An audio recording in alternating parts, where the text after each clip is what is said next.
Phone tapping కేసులో ప్రభాకర్ రావు విచారణ ముగిసింది. ప్రభాకర్ రావును పోలీసులు 8 గంటల పాటు ప్రశ్నించారు. తిరుపతన్న, రాధాకిషన్ రావు, ప్రణీత్ రావు, భుజంగరావు వాగ్మూలం ఆధారంగా విచారణ చేపట్టారు. 4 నిందితుల వాగ్మూలం ఆధారంగా పోలీసులు ప్రశ్నల వర్షం కురిపించారు. ఇప్పటి వరకు సేకరించిన ఆధారాలను ముందుంచి ప్రశ్నించారు. విచారణ మొత్తం దర్యాప్తు బృందం వీడియో తీశారు. ఈ నెల 11న మరోసారి విచారణకు రావాలని ప్రభాకర్ రావుకు పోలీసులు తెలిపారు.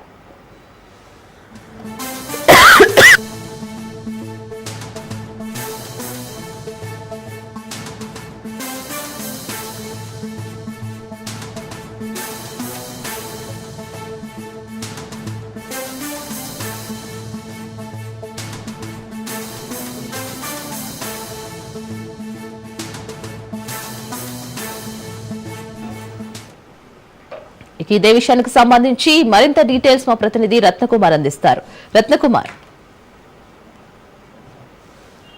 ఫోన్ ట్యాపింగ్ కేసులో ఎస్ఐబి మాజీ చీఫ్ ప్రభాకర్ రావును ఇవాళ దాదాపు 8 గంటల పాటు విచారణ చేశారు దర్యాప్తు బృందం.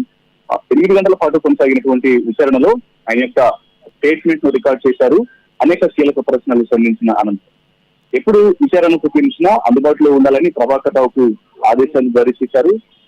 మరో 2 రోజుల పాటు ప్రభాకర్ రావును విచారణ చేయబోతున్నారు దర్యాప్తు బృందం అనేది మనకు అందుతున్నటువంటి సమాచారం.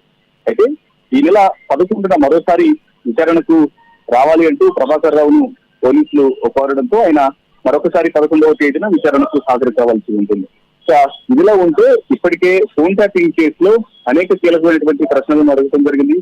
ముఖ్యంగా ఆయనకు ఫోన్ ట్యాపింగ్ కేసుతో ఉన్నటువంటి సంబంధం, ఫోన్ ట్యాపింగ్ గత ప్రభుత్వ హయాంలో జరిగినటువంటి ఫోన్ ట్యాపింగ్లలో ఆయన ఏ రకంగా అప్పుడున్నటువంటి వ్యవస్థ మొత్తాన్ని కూడా ఉపయోగించి అప్పటి ప్రభుత్వానికి అనుకూలంగా ఈ యొక్క ఫోన్ ట్యాపింగ్ లకు పాల్పడ్డారు అనేది పూర్తిగా విచారించడం జరిగింది. ఆ దర్యాప్తులో భాగంగానే ఆయన అనేక ప్రశ్నలు సంధించారు. అసలు ఫోన్ ట్యాపింగ్ ఏదైతే వ్యవస్థను యూజ్ చేశారో వివిధ కీలక నేతల యొక్క ఫోన్లను ట్యాప్ చేయడం, అలాగే మీడియా పెద్దల యొక్క ఫోన్లను ట్యాప్ చేయడం, సీనియర్ జర్నలిస్టుల యొక్క ఫోన్లను ట్యాప్ చేయడం వంటి తదితర కార్యక్రమాలన్నిటికీ సంబంధించి ఆయన ఏ రకంగా యొక్క ఫోన్ ట్యాపింగ్ లకు పాల్పడ్డారు అనేది పూర్తిగా దర్యాప్తు బృందం ఆయన ప్రశ్నించడం జరిగింది. ఇక మరోవైపు ఈ కేసుకు సంబంధించి గతంలో ఎవరైతే ఈ కేసులో అరెస్ట్ చేయబడినటువంటి నిందితులు ఉన్నారో వాళ్ళ యొక్క స్టేట్మెంట్లు, వారు ప్రభాకర్ రావు గురించి తెలియజేసినటువంటి అన్ని విషయాలన్నింటినీ కూడా మరొకసారి గుర్తు చేస్తూ పూర్తిగా ఇప్పటి వరకు అరెస్ట్ అయిన వాళ్ళందరూ కూడా మీ పేరే చెప్పారు, మరి వీటన్నిటికి సంబంధించి ఏ ప్రశ్నలు సమాధానాలు ఏం చెప్తారు అనేటువంటి ప్రశ్నలు సంధించడం జరిగింది.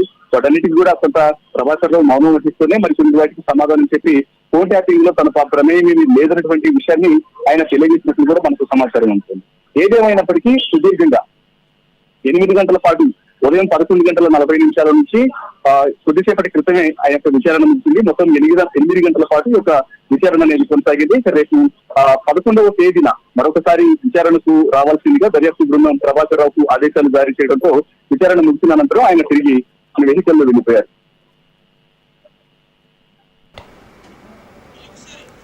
Right Ratnakumar, thank you for the update.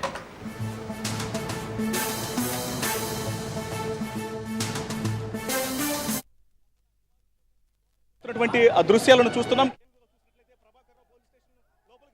దృశ్యాలను కూడా చూస్తున్నాం.